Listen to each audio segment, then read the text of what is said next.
કરે કુંભાથડ કેહરે અને ભુજબળ પંજા ઘા પણ ઈ તો ડેડકા માથે દા ખેલાની હાવજ ખીમરા. આજે દુહો છે એ સડલાના ધણી રાણા કરપડાના દીકરા એટલે કે આલેખ કરપડા માટે લખાણો એવું લાગે છે. કારણ કે આલેખનો એક નિયમ હતો કે સેના ગમે એવડી મોટી હોય પણ એના મોવડીને પહેલા જ ગાય ઉપાડી લેવો.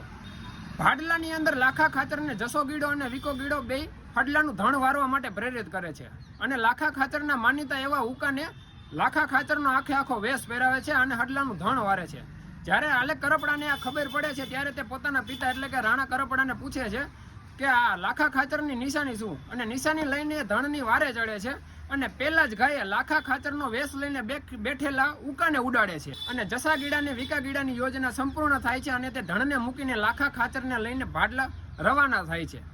તો એટલા માટે જ કદાચ આલેખ માટે આ લખાણ હોય છે કે કરે કુંભાથડ કેહરી અને ભુજબળ પંજા ઘા પણ ઈ તો ડેડકા માથે દા ખેલે ને હાવજ ખીમરા.